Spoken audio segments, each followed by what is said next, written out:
Hello, and welcome to Top Story Daily Edition. I'm JNS Editor-in-Chief Jonathan Tobin. Thanks for joining me for another discussion on the most pressing issues in the Jewish world. Please like, subscribe, and give us good reviews when you listen to the show. Now let's get started. Even before the dust settled over the ruins of communities in southern Israel that were devastated by the Hamas October 7th atrocities, the usual chorus of Middle East experts was sounding notes of caution about any effort to respond to the popular Palestinian group responsible for those crimes. Israeli forces were still mopping up the Palestinian terrorists who had crossed the border that Shabbat morning on the holiday of Simchat Torah, when they raped, mutilated, tortured, and murdered more than 1,200 persons, including entire families. But the main concern of the American foreign policy establishment, as well as the international community, was centered not on the victims or the hostages dragged back into Gaza, but on their growing realization that Israelis were going to draw some harsh conclusions from the worst mass slaughter of Jews since the Holocaust. When Israeli Prime Minister Benjamin Netanyahu first said that the objective of his nation's response to the war that the terrorists began on October 7th was to eliminate Hamas, his comments were put down as rhetoric intended for a traumatized Israeli public and not a serious policy. Richard Haass, the President Emeritus of the Council on Foreign Relations, spoke for his fellow members of the foreign policy establishment on October 10th, weeks before Israel's ground offensive into Gaza began, when he warned that there was no defeating Hamas.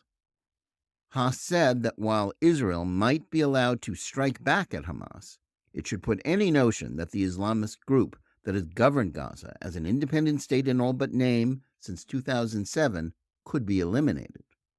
It was, he said, an ideology as much as an organization, and ideas can't be killed. No matter how wrong Hamas had been to breach the border and commit mass murder, any response on Israel's part was, he said, doomed to failure because of the military problems involved in a campaign that would involve urban warfare and smoking terrorists out of a tunnel network that was more extensive than the New York City subway system. Sounding a familiar cliche of critiques of most post-World War II counterinsurgency campaigns, every blow struck at Hamas and the civilians it hid behind would create more terrorists. 2 months after Israel's ground campaign against Hamas began, Netanyahu laid out his war aims in an article published in the Wall Street Journal. According to him, there are 3 prerequisites for peace: the destruction of Hamas, the demilitarization of Gaza, and the deradicalization of the Palestinian people. But neither the foreign policy establishment nor their favorite publication is buying any of that. 3 days after that piece was published, a front-page New York Times article labeled Analysis made it clear that the experts are still convinced that the Israeli war against Hamas is unwinnable. While most attacks on Israel's war effort have focused on the question of Palestinian civilian casualties, this was treated as a side issue. Instead, the piece contained the usual litany of arguments about the difficulties Israeli troops face, the strength of Hamas, its ability to fade into the Palestinian population, and the talk about the campaign radicalizing another generation of Arab youth. Hamas was, the Times article asserted, similar to the Taliban in Afghanistan, in that it could withstand military setbacks and still bounce back. Some have compared Israel's goals to the successful campaign conducted by the United States and its allies to defeat ISIS in Iraq. However, the article declared that Hamas was stronger than their fellow Islamists and is organic to the Palestinian population because of the popularity of its commitment to continuing the war against Israeli occupation, rather than accepting some kind of accommodation with the continued existence of the Jewish state.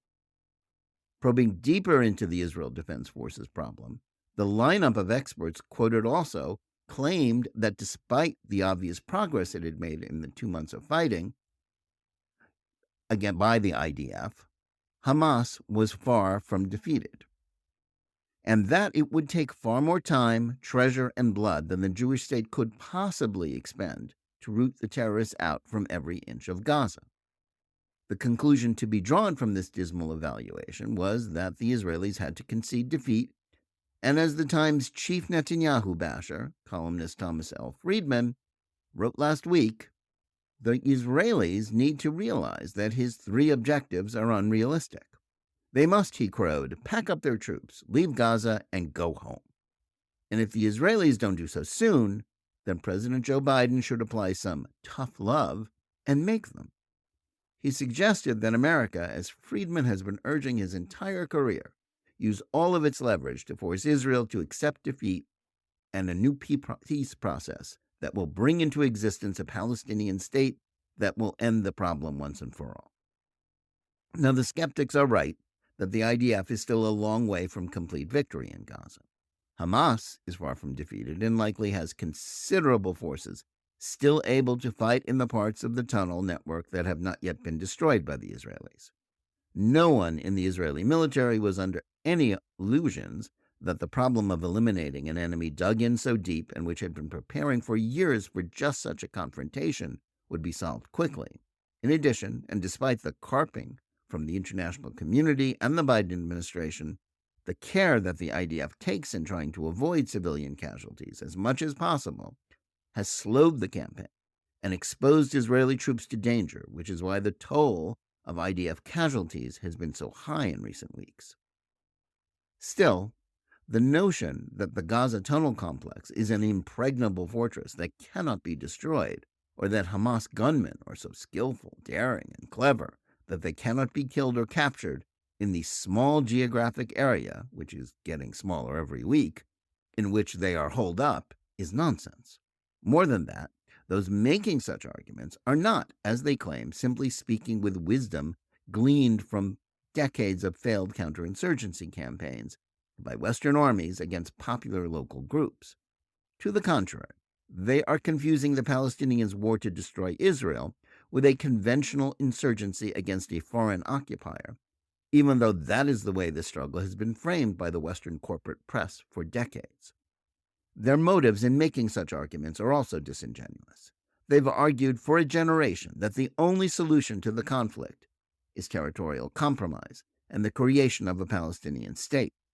They are just as clueless about the meaning of Hamas's October 7th assault as they were about the terrorist offensives launched by PLO chief Yasser Arafat in response to the Oslo Accords and joint U.S.-Israel offers of statehood and peace to the Palestinians in 2000.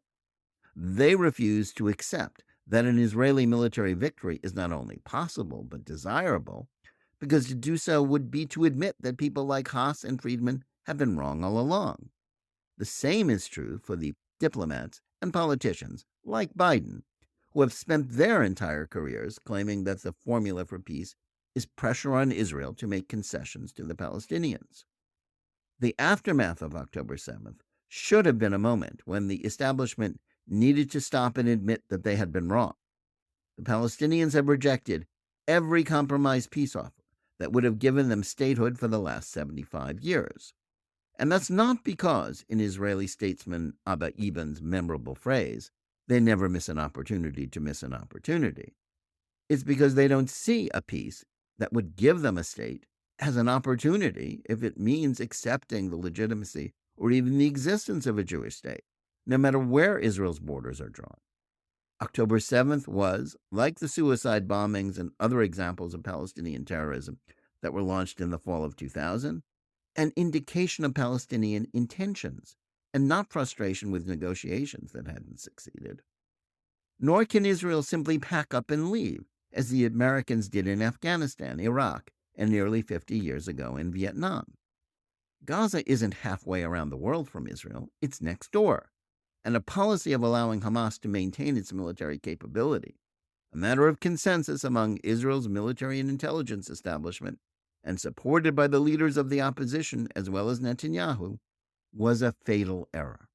Hamas was never going to be satisfied with merely being the lords of an Islamist tyranny in the Gaza Strip, or even seeking to extend its hegemony someday to Judea and Samaria. The current war wasn't caused by the Israeli occupation of Gaza, simply because it wasn't occupied on October 6th. The Israelis withdrew every settlement, settler, and soldier from Gaza in the summer of 2005 in the vain hope that doing so would, if not give the Palestinians a chance to build their own state in peace, at least contain the conflict. Hamas's objective on October 7th was not advancing the two-state solution that its supposedly more moderate Fatah rivals have repeatedly rejected. It was in continuing and winning the Arab century-old war on Zionism, in which they hoped to roll back the clock, eliminate Israel, and slaughter its population. And committing mass slaughter of the Jewish people remains popular among Palestinians, as their own polls show even after October 7th, and the subsequent consequences for the people of Gaza. That's why Netanyahu is right to speak of not just demilitarizing Gaza, something that will, whether the Israelis like it or not, require the continued presence of the IDF there for the foreseeable future, but de-radicalizing the Palestinians. The experts worry about future radicalization of Palestinians caused by the current war, but they fail to explain how much more radicalized the Palestinians can become if the current generation is capable of not just carrying out the unspeakable atrocities of October 7th, but cheering them and holding them up as a proud victory for Palestinian nationalism. The IDF would be on a fool's errand if the objective were, as it was in counterinsurgencies elsewhere, to win the hearts and minds of the Palestinians. But to frame the war in this context is a mistake. As much as Hamas will try to survive and ultimately win by guerrilla warfare, the situation in Gaza is much more like that of Berlin in 1945 than it was to conflicts in Iraq or Afghanistan. As the Palestinians have made clear, the war is not one of occupiers and the occupied, but an existential one between two nations. Hamas is no more or less of an idea than the Nationalist Socialist Party of Adolf Hitler. And it can only be destroyed in the same manner that the Nazis were wiped off the map, by their complete military defeat and the realization on the part of the Palestinians that, like the Germans, they needed to abandon the delusions and the genocidal ideology of their leaders if they hoped to have any semblance of a normal life. Palestinians must give up a conception of their national identity that is inextricably linked to hatred of the Jews and denying them a state in their ancient homeland. The realists who are claiming that Israel can't win this war aren't just pointing out the acknowledged difficulty of Israel's military problem. They are really arguing that Israel shouldn't be allowed to win, because doing so will prove their formulations about imposing a two-state solution on the region was a disastrous and costly mistake. At this point in the campaign, Israel remains a long way from victory, and even after it is achieved, Netanyahu's goals of de-radicalization will take far longer than that.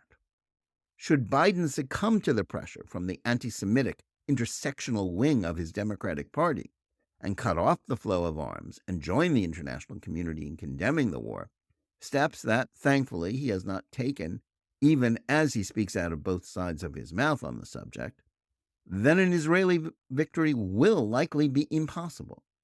But anyone who genuinely desires peace should be dismissing the tired repetition of failed policies by the likes of Haas and Friedman and rooting for the Israeli prime minister's objectives to be achieved. The only path to peace is to be found in a decisive end to the war, in which the Palestinians will be forced to rethink their objectives. Anything else merely condemns both Jews and Arabs to another generation of bloody and futile conflict. Thanks for listening. Please remember to tune in every day for Top Story Daily Edition and every week for the full hour-long JNS TV program. Whether you're listening to us on Apple, Google Play, Spotify, or any of the other podcast platforms, or on the JNS YouTube channel, please like and or subscribe to Top Story, click on the bell for notifications, and give us good reviews. Please write to us at editor@jns.org and let us know where you listen or watch the show and what you think about it. And remember, keep reading and thinking for yourself.